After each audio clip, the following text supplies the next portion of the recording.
Cancer is not just a physical illness. Its impacts can extend across all domains of life, beyond the completion of active treatment into longer-term survivorship, and beyond the patient to affect partners, families, and support networks. People impacted by cancer frequently express a need for peer support from others who share and understand their experiences, which can be an invaluable source of emotional and informational support. The psychosocial impacts of traditional in-person support groups are well evidenced, but findings about the effects of online forms of peer support have so far been mixed and inconclusive. In this systematic review, we examine whether online peer support can have psychosocial benefits for people impacted by cancer. Before I begin, I'd like to thank my co-authors from this paper, Pandora, Daniel and Mel from Canteen, and Olga from the Netherlands Cancer Institute. I'd also like to acknowledge that I and most of the research team live and work on unceded Aboriginal lands. For me, that's the traditional lands of the Wadawurrung people of the Darug Nation. We pay our respects to elders past, present and emerging, and extend that respect to any Indigenous people joining us at the conference today and beyond. Across age groups and cancer experiences, people impacted by cancer report strong needs and desires to connect to similarly impacted peers, and these interactions can have a lot of benefits. For example, connecting and sharing with others in similar situations can help to validate and normalize experiences, provide a sense of community and belonging, and reduce loneliness and isolation. Having a safe space to freely express emotions can be cathartic for users and facilitate later communication with support networks, as well as enhancing coping abilities. And exchanging information can improve understandings of cancer and treatment options, promoting patient engagement in medical decision-making. Mediated approaches like online health communities have been championed for increasing accessibility and overcoming barriers to connection that may prevent people from engaging with in-person peer support. And there are a lot of things that can get in the way of accessing in-person support in the cancer context, especially during a global pandemic where a lot of support services have shut down or shifted online. We know from previous content analyses of online cancer communities that interactions in these groups demonstrate the same kinds of informational and emotional exchanges that we see in in-person forms of peer support. But we know less about what the members of these communities get out of these exchanges. So there were two big aims of this paper. The first was a bit more descriptive, to gauge what was out there in the literature in terms of online peer support for people impacted by cancer and how it had been evaluated. The second was to assess the impact of this online peer support on the psychosocial wellbeing of participants, and it's that aim that I'll be focusing on here today. To answer these questions, we conducted a systematic literature review, searching 6 databases from medicine, science, psychology, nursing, and computing. To be included in the review, articles had to evaluate some form of online peer support or community for people impacted by cancer. That could take any form, including both synchronous and asynchronous formats, and included both existing communities and new interventions. We excluded studies of communities that weren't cancer-specific, or which included peer support as part of a therapeutic or educational intervention without controlling for those components. Users could be cancer patients and survivors or their caregivers. The studies also had to include some measure of self-reported psychosocial wellbeing as their outcome, rather than looking at satisfaction alone or inferring wellbeing from what users were posting. Using the search strategy, we identified over 7,500 records.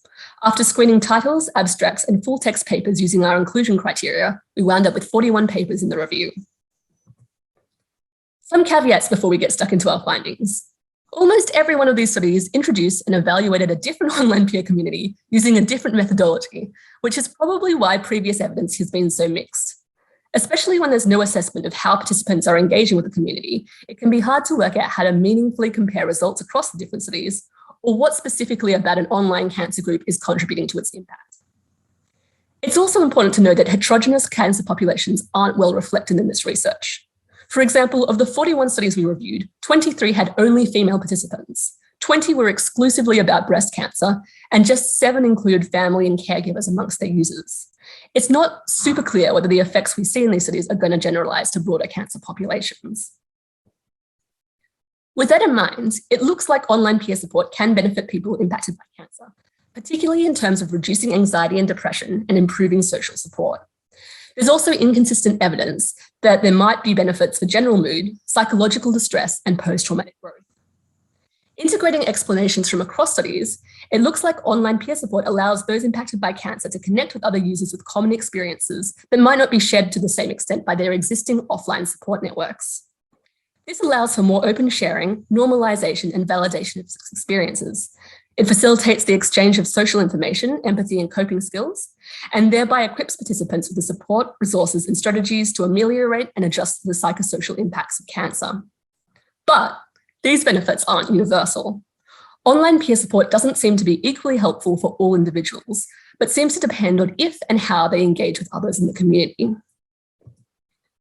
Typically, greater benefits are seen for those who are or who feel able to express their emotions, where the community responds supportively or empathically, and for those who experience a sense of community in the online space.